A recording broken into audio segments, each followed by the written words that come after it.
स्वीकार कीजिए ब्रजेश मिश्रा का और आप देखना शुरू कर चुके हैं द डिबेट। बहनों भाइयों, अब तक आशीष मिश्रा की गिरफ्तारी नहीं हो रही और सुप्रीम कोर्ट ने उत्तर प्रदेश सरकार और पुलिस से नाराजगी जताई है जो कुछ भी घटनाक्रम हुआ है और जिस तरह से जांच चल रही है उसके बारे में। लखीमपुर का मामला उत्तर प्रदेश सरकार और यूपी पुलिस के लिए भारी किरकिरी का क्या सबब बनता जा रहा है। सुप्रीम कोर्ट में आज उत्तर प्रदेश सरकार की अब तक की जांच रिपोर्ट और हलफनामे पे कोर्ट ने संतुष्टि नहीं जताई है और ये कहा है कि जांच प्रक्रिया पर गंभीर प्रश्न चिन्ह खड़े किए।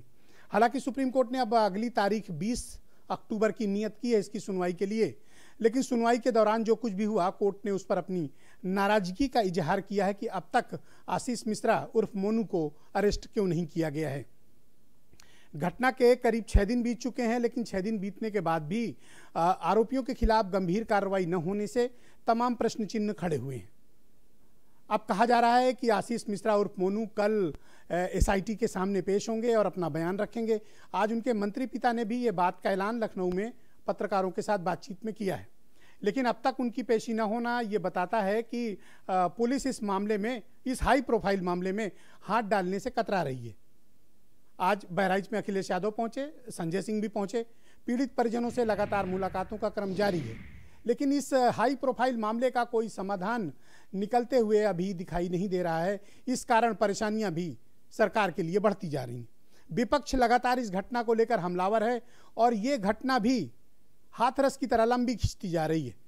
जिस मामले का पटाक्षेप शीघ्र हो सकता था, लेकिन वो मामला अब लगातार बढ़ता जा रहा है और राजनीतिक रूप से भी ये बहुत ही बड़ा हो गया है, जिसे समेट पाना बीजेपी के लिए भी मुश्किल होता जा रहा है, सरकार और उत्तर प्रदेश पुलिस के लिए भी। तो क्या कारण है कि आशीष मिश्रा अरेस्ट नहीं हुए?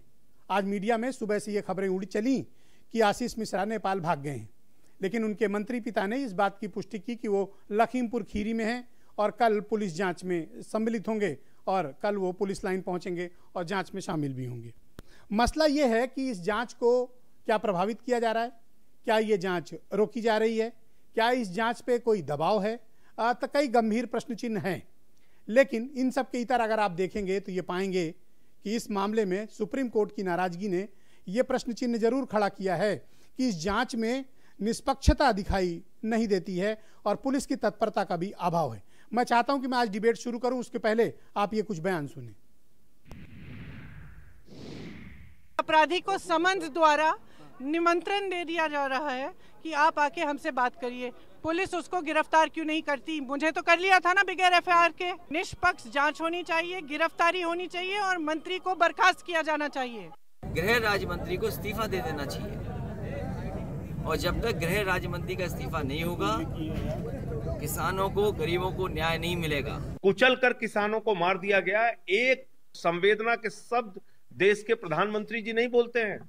लखनऊ में महोत्सव मनाने के लिए आते हैं, लेकिन पूरा देश सदमे में है। लखीमपुर नहीं जा सकते। जो वहां पे घटना किसानों के साथ में हुई, उसके दोषी दोनों बापू बेटा हैं।